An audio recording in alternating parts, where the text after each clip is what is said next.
말씀의 제목은 생명길로 가는 사람들이라는 말씀으로 같이 나눠보려고 합니다. 여러분 요즘 큐티의 본문이 잠언인 거 아시죠? 네. 요즘 큐티 잘하고 계십니까? 또 우리 교회에 성경 읽기표에 매일 잠언을 한 장씩 읽도록 그렇게 계획하고 있죠. 매일 잠언을 한 장씩 읽는 사람들, 그리고 그 잠언의 말씀을 따라서 살려고 애쓰는 사람들이 변화되고 있음을 저는 많이 보고 있습니다. 잠언의 훈계를 지키는 것은 이 땅에서 잘 살기 위해서, 좀 더 나은 삶을 위해서 정도가 아니라는 거죠. 우리는 생명길로 가는 말씀이기 때문에 우리는 그 말씀을 읽고 더욱 지켜야 하는 말씀이라고 생각합니다.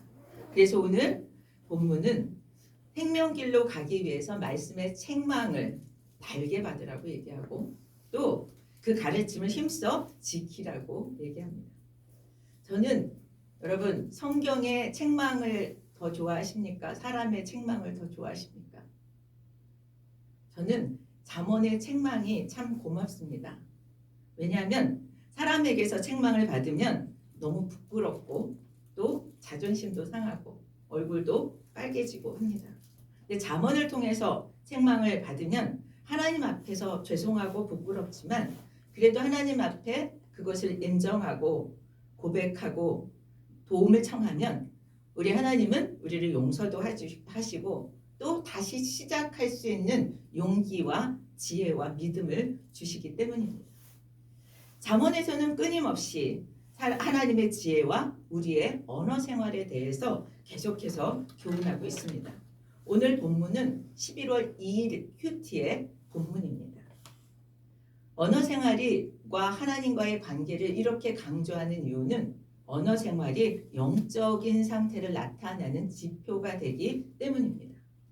지혜로운 사람은 다른 사람에게 유익을 주고 살려내고 회복시켜줍니다.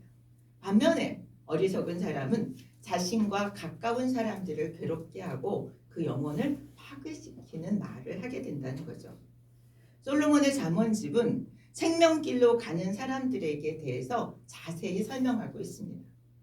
생명길로 행하고, 오늘 본문의 말씀은 생명길로 행하고 죄의 길을 버리는 지혜로운 삶을 살라고 얘기합니다.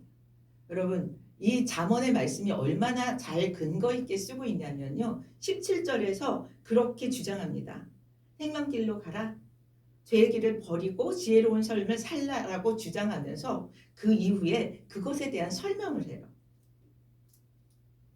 어떻게 말을 해야 하는지, 어떻게 말하는 것이 생명길로 가는 길인지를 설명하고 교훈합니다.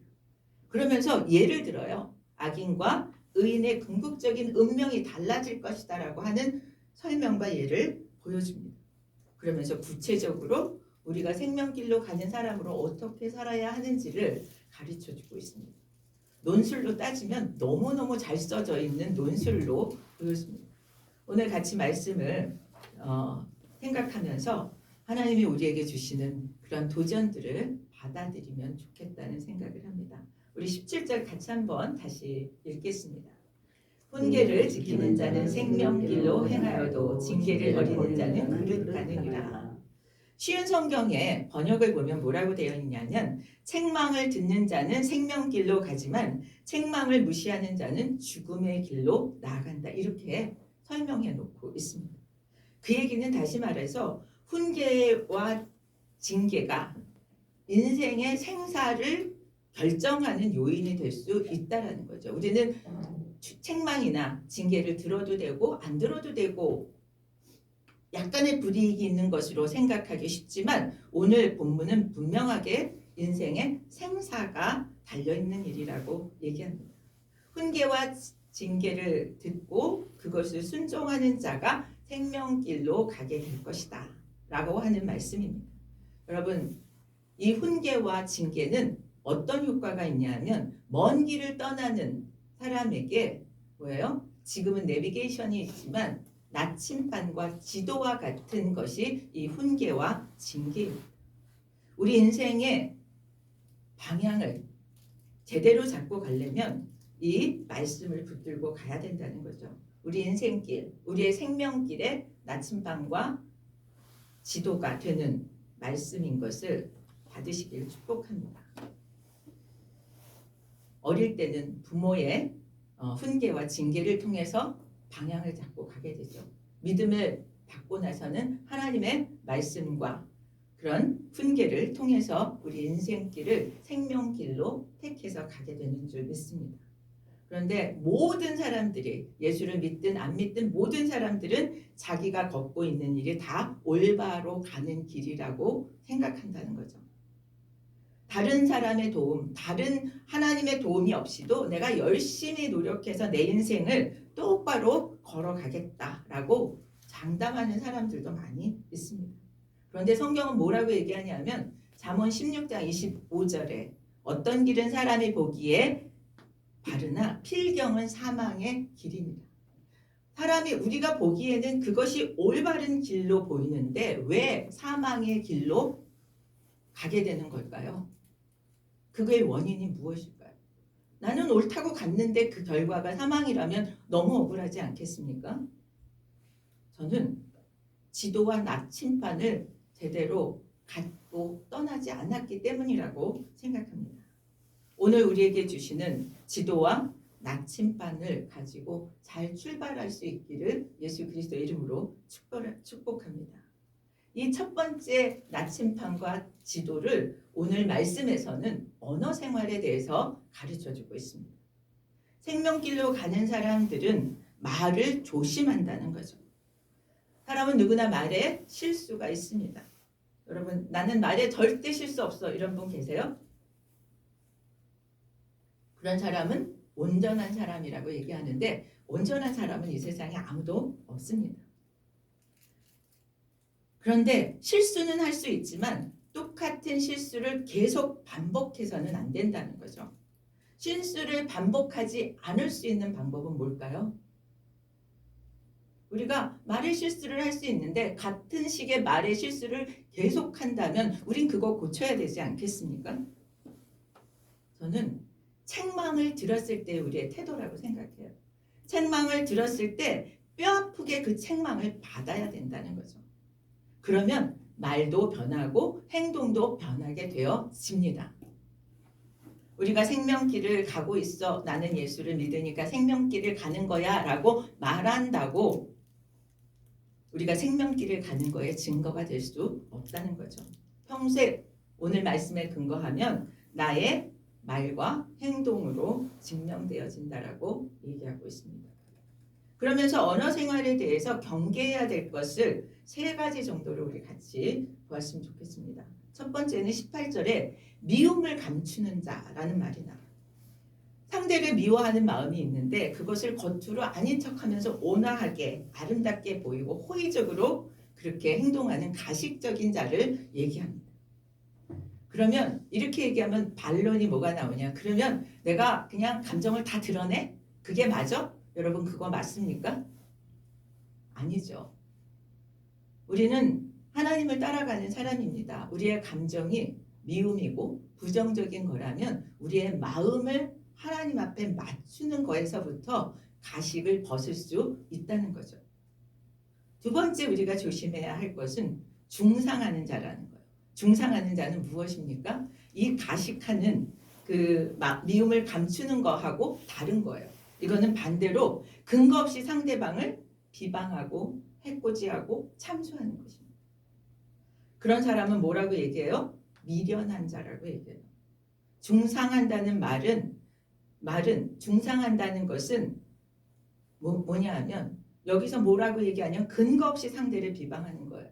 여러분 우리 자신들을 돌아볼 수 있기를 원합니다. 어떤 상황을 만나고 어떤 사람을 봤을 때 여러분 긍정적인 평가를 하는 사람과 친해지십시오.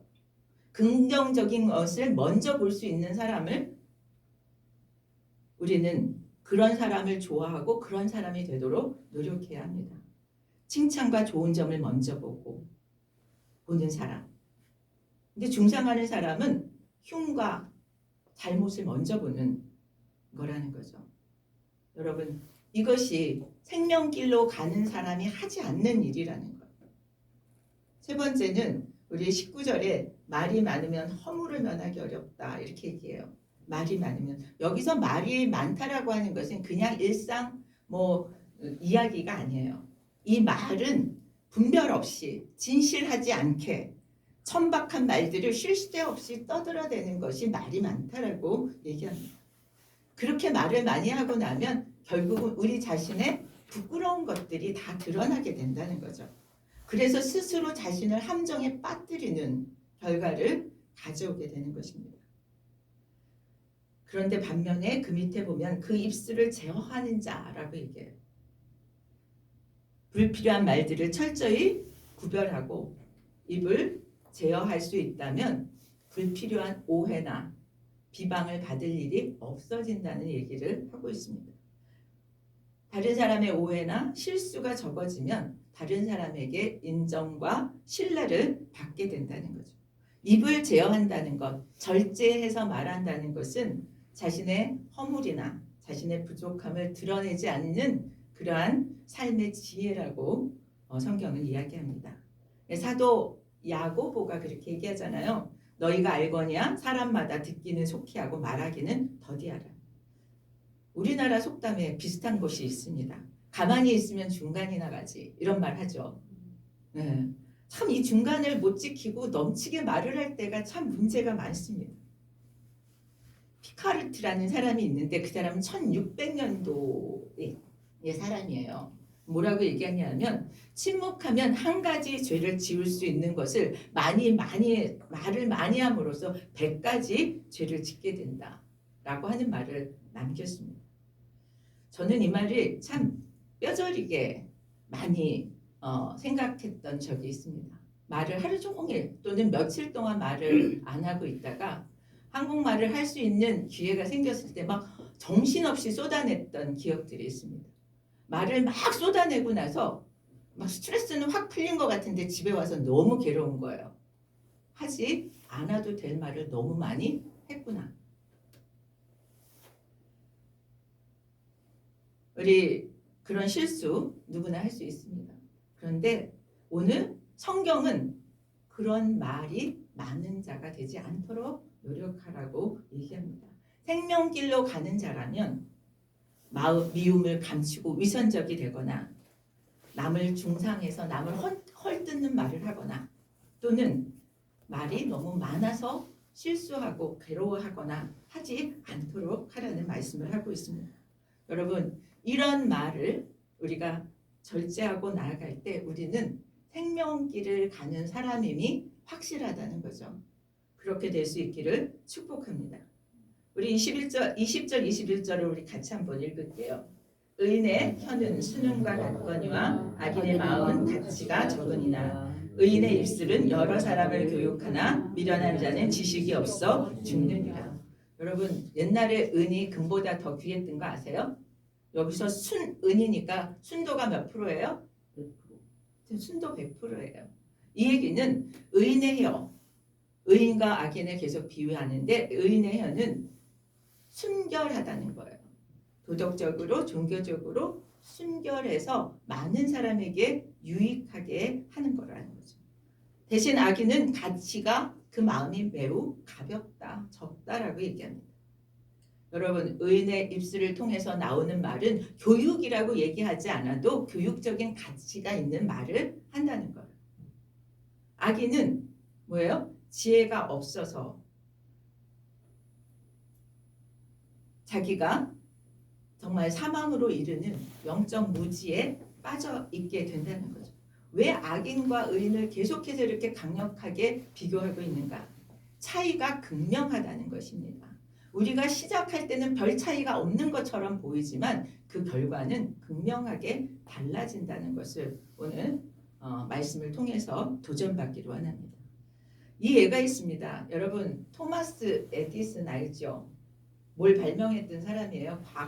초등학교 때 과학 실력을 네, 에디슨이 뭘 발명했죠?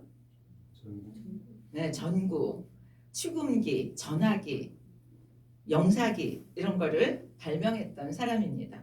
그는 초등학교 때 퇴학당했어요. 학교에서 선생님이 학부형을 불렀습니다. 그래가지고 뭐라고 얘기했냐면 이 아이는 전응아라서 학교에서 가르칠 수 없습니다. 그런데 엄마가 뭐라 그랬어요? 너는 호기심이 많은 거야. 네 호기심 때문에 너는 훌륭한 발명가가 될 거야. 엄마는 너를 사랑한다. 내가 자랑스럽다. 그러면서 꼭 껴안아줬대요. 여러분, 에디슨이 우리가 아는 세계적인 그런 과학자로 이름을 날리게 되었습니다. 엄마가 선생님이 말한 대로 그래 너 전응아야. 넌 학교도 퇴학당했어. 이렇게 얘기를 했다면 에디슨이 어떻게 됐을까?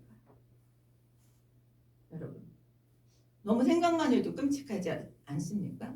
에디슨은 그 말을 선생님의 말을 접어버렸습니다. 그리고 그 아이를 격려했습니다. 그리고 용기를 북돋아 주었습니다. 저희 어머니는 에디슨의 어머니만큼은 아니었는지 모르지만 제가 고3 때 그 학교 입학 때문에 우리 담임 선생님과 면담을 하셨습니다. 근데 제가 고등학교 1학년 때 공부를 좀 했어요. 그런데 그 성적이 고등학교 졸업할 때까지 떨어졌어요. 그러니까 선생님이 그 그래프를 보고 저희 어머니 앞에서 저를 막 야단쳤어요. 이래가지고 너 어떻게 대학을 가겠냐. 이러고 막 야단쳤어요.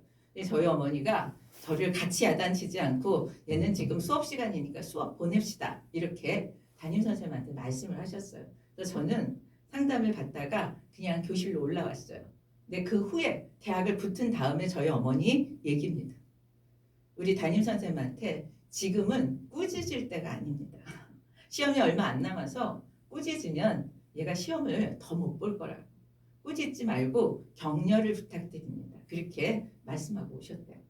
그래서 제가 대학을 붙은 다음에 그 얘기를 해주셨어요. 우린 용기를, 방향을 가르쳐주는 말을 통해서 우리는 다시 세워질 수 있는 자들이라고 생각되었습니다. 여러분, 우리는 어떤 말을 하고 있습니까? 순우는 가치가 높은 말입니다. 의인이 하는 말은 가치 있는 말로 그 존귀함을 나타내게 될 거라는 거죠. 예수 그리스도 안에서 참 지혜를 얻은 우리들입니다. 순응과 같은 말들을 하게 되기를 예수 그리스도 이름으로 축복합니다. 우리들이 교훈이라고 하는, 교육이라고 하는 방법을 쓰지 않고도 교육할 수 있고 교훈할 수 있고 일으킬 수 있고 용기를 줄 수 있다는 사실을 우리가 기억했으면 좋겠습니다. 우리가 가치 없는 말로, 정말 상처 주는 말로 다른 사람들을 낙심케 하거나 절망케 하지 않게 되기를 축복합니다. 우리 언어성찰에서 내가 지금 경계하고 내가 금해야 할 언어 습관이 뭐가 있는지를 하나님은 오늘 여러분에게, 저에게 조명해 주시기를 바랍니다. 지혜로운 의인의 입술을 가지기 위해서 나는 어떻게 해야 하는지요? 라고 하나님한테 물으시길 바랍니다. 저는 이사야 50장 4절의 말씀을 가지고 많이 기도합니다. 우리 같이 한번 이사야 50장 4절 말씀 한번 찾아보시기 바랍니다. 여러분, 이 말씀을 가지고 기도해서 이런 사람 되었으면 좋겠습니다. PPT에 없습니다. 우리 찾으신 분들 같이 읽겠습니다. 주 여호와께서 학자들의 혀를 내게 주사 나로 곤고한 자를 말로 어떻게 도와줄 줄 알게 하시고 아침마다 깨우치시되 나의 귀를 깨우치사 학자들 같이 알아듣게 하시도다. 여러분, 이런 사람 되시기를 기도하고 바랍니다. 우리의 혀가 뭐예요? 곤고한 자를 말로 어떻게 도와줄 줄 아는 자가 되기를 원합니다. 이 말을 하는 것이 이 사람에게 도움이 될지, 이 사람을 일으키고 힘을 나게 하는 말인지, 이 사람을 무너뜨리는 말인지. 여러분, 이렇게 하나님께 도우심을 구하고 이렇게 하려고 한다면 우리는 그런 사람으로 쓰임받게 될 줄 믿습니다. 이사야가 기도했던 것처럼 하나님으로부터의 참 지혜를 받고 날마다 가치 있는 말, 순은 같은 말로 여러분 그렇게 말할 수 있게 되기를 축복합니다. 두 번째는 이렇게 생명을 살리는 자는 말을 조심해요. 두 번째는 하나님께 인정을 받아야 우리는 뭐예요? 그 생명길을 갈 수 있습니다. 우리가 생명길을 가고 있다는 것을 사람들이 인정하는 것도 굉장히 귀합니다. 그런데 더 중요한 것은 하나님이 인정해 주셔야 해요. 사람들이 인정하는 것은 특정 시간과 특정 장소에서만 조심하면 인정받을 수 있을지도 모릅니다. 그런데 하나님은 모든 시간, 모든 장소에 계십니다. 그래서 언제 어디서나 하나님을 의식하고 살아야 된다는 거죠. 23절, 24절에 보면 지혜로 낙을 삼는 사람을 하나님이 인정한다고 볼 수 있습니다. 23절에 보면 무엇을 낙을 삼느냐가 지금 관건인 거죠. 미련한 자는 행악으로 낙을 삼고 명철한 자는 지혜로 낙을 삼습니다. 여러분 자신한테 질문해 보시기 바랍니다. 나는 삶의 즐거움을 어디에서 찾는가?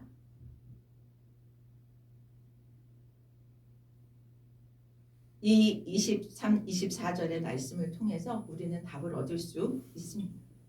잠언은 계속해서 의인과 악인을 대조하면서 오늘 이 본문에서는 미련한 자와 총명한 자를 대조합니다. 이 땅에서 악을 저지르고 하나님의 뜻을 대적하고 자신의 욕심을 이루는 데만 집중하는 행위는 결국 뭐예요? 실패와 멸망을 가져올 것이라고 얘기하고 그런 자들은 미련하다라고 얘기합니다. 미련한 자는 그래서 악을 행하면서 즐거워한다는 거예요. 지금 당장의 욕망을 채우는 데만 집중하게 된다는 거죠. 뭘 모르기 때문에 영원한 결말을 내다보지 못하기 때문입니다. 반대 명철한 자는 하나님의 주권을 인정합니다. 그래서 내 삶의 형태를 주님 뜻에 맞추려고 노력하게 되어지죠. 여러분, 이 두 명철한 자와 미련한 자는 지금 똑같이 살고 있지만 방향을 전혀 다르게 가고 있다는 거예요. 방향이 다르면 결과도 달라진다는 거죠. 그래서 그 결과가 지금 24절 우리 같이 한번 읽겠습니다. 악인에게는 그의 두려워하는 것이 임하거니와 의인은 그 원하는 것이 이루어집니다. 이런 일은 절대로 일어나면 안 돼 하는 일이 악인에게는 일어난다는 거예요. 의인에게는 나 이렇게 됐으면 좋겠어 이런 일이 일어난다는 거예요. 여러분 어느 쪽을 택하시겠습니까?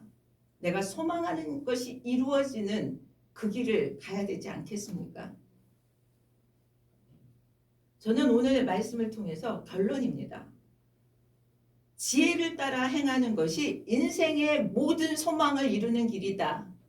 아멘 아닙니까? 지혜를 따라 행하는 것이 내 인생의 모든 소망을 이루는 것이다. 왜냐하면 지금 말씀하고 있잖아요. 그 원하는 것이 이루어집니다.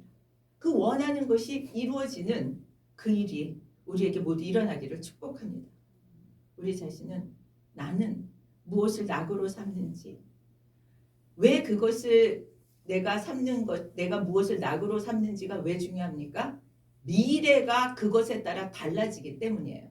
내 미래가, 나의 가정의 미래가 어떻게 결과를 가져올지 내다볼 수 있는 통찰력이 있기를 축복합니다. 누구나 자신만의 즐거움을 다 추구합니다. 이건 취미생활을 얘기하는 게 아니에요. 본질적인 그런 방향을 삼고 내가 어디에 가치를 두고 사느냐, 내가 정말 기쁨을 누리는 게 어떤 거냐를 그 방향을 바로잡을 때 우리는 결과가 다른 그런 미래를 만나게 될 것이라는 거죠. 당장 눈앞에 보이는 이익이 아닌 영원한 하나님의 나라의 영광을 바라보면서 오늘을 살 때 그 오늘의 산 결과가 우리의 미래가 된다는 것입니다. 오늘 하나님을 알지 못하고 악을 행하는 자들은 근시안적인 그런 안목으로 살아가는 자라는 것입니다. 하나님의 질서를 무시하고 권위에 도전하고 자신의 힘으로만 살겠다라고 하는 것의 결과는 심판과 멸망이라고 얘기합니다. 진정으로 우리가 무엇을 바라는지, 어떤 순간에 나는 만족하고 기뻐하는지, 그것의 결과는 어떻게 될 것인지 우리는 우리 인생의 방향을 오늘 재설정하게 되기를 축복합니다. 오늘 우리의 재설정은 사실은 우리는 이런 방향으로 살 겁니다라고 결정했음에도 불구하고 어떻게 해요? 살다 보면 자꾸 방향을 놓칩니다. 그럴 때마다 우리는 그 방향을 바로 잡아서 재설정하고 가야 될 줄 믿습니다. 하나님이 인정하는 사람은 지혜를 낙으로 삼고 생명길로 가는 사람입니다. 두 번째는 게으름 때문에 다른 사람에게 피해를 주지 않는 사람을 하나님이 인정한다고 해요. 게으른 자는 어떤지를 26절에서 얘기합니다. 부리는 주인에게 이의 식초 같고 눈의 연기 같다라고 하는 것은 괴롭게 하는 사람이라는 거예요. 게으른 사람. 주변에 있는 사람들에게 손해와 괴로움을 끼치는 그런 존재가 게으른 사람이라고 얘기합니다. 그 결국은 뭐예요? 종이 계속 게으르면 주인이 어떻게 합니까? 내쫓아버려요. 우리는 누구의 종이에요? 하나님의 종입니다. 하나님의 부르심을 받은 종입니다. 그래서 우리가 있는 자리에서 머무르지 않고 정말 진보하는 그런 노력을 해야 된다는 거죠. 그것이 하나님이 우리를 불러주신 은혜에 반응하는 삶이라고 생각합니다. 근데 이것은 세상에서 일만이 아니에요. 우리가 현재의 삶에서 우리 모두 잘 되기를 생각하고 열심히 노력합니다. 영적인 영역에서도 마찬가지라고 하는 것을 우리는 기억해야 합니다.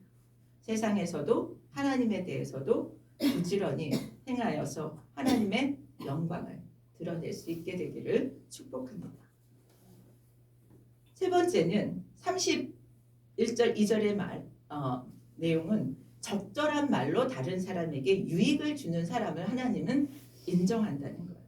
31절 말씀에 뭐라고 되어 있냐면 의인의 입은 지혜를 내어도, 여기서 지혜를 내다 할 때 내다라는 뜻은 뭐냐면요, 열매 맺다는 거예요.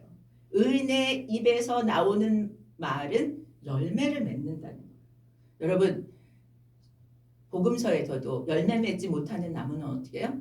찍어 내버려요.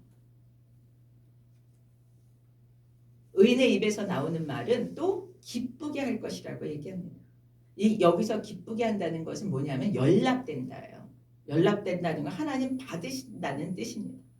여러분, 우리의 말이 하나님을 기쁘시게 하고 열매를 맞아서 다른 사람들에게 정말 덕이 되고 또 살려내는 일이 일어나기를 축복합니다.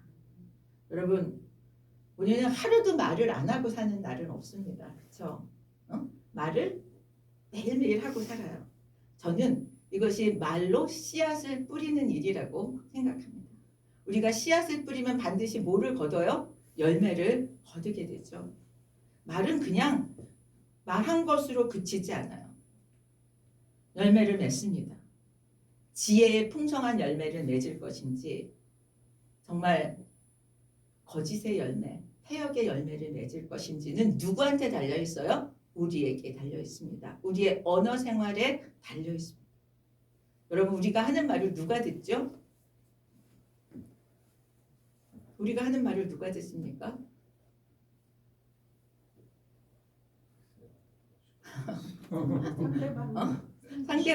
상대방 중에 누가 있어요? 쥐가 듣고 새가 듣고. 쥐가 듣고 내가 듣고. 멋지게 대답하셨습니다. 예. 새가 듣고 저는 제가 들어요. 첫째는 제가 듣고, 그 다음에 우리가 가장 사랑하는 가족이 듣고, 우리가 모르는 사람하고 말하지 않아요. 우리가 가까운 친지가 듣습니다. 우리가 맺는 열매가 미칠 영향이 가장 사랑하는 사람들에게 미친다는 거죠. 여러분, 내가 정말 너무너무 사랑해. 그리고 정말 잘 됐으면 좋겠어. 이런 사람들이 우리가 하는 말에 영향을 받는다는 거예요.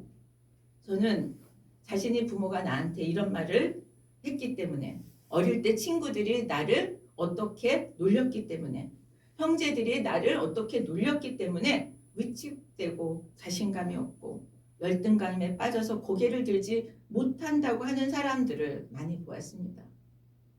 왜곡된 자아상 때문에, 왜곡된 인지 때문에 그 인생이 고통스럽다라고 얘기하는 사람들을 많이 보았습니다.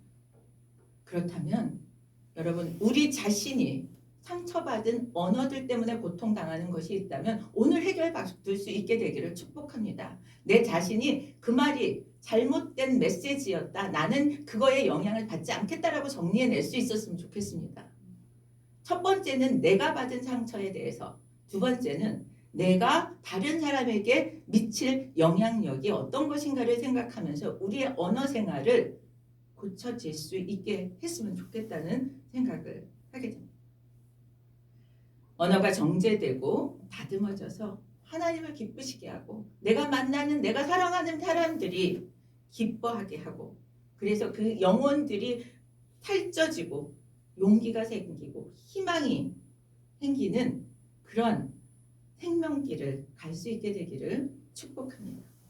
여러분 하나님을 매 순간 의식하고 사는 거 참 어렵습니다. 그런데 그것이 생명길로 가는 과정인 줄 믿으시기 바랍니다. 끝까지 하나님의 길에서 벗어나지 않고 일평생 하나님을 경외하면서 하나님이 주시는 복을 받는 생명길로 가게 되는 우리 모두가 되기를 예수님의 이름으로 축원드립니다. 우리 찬송가 452장 함께 부르겠습니다.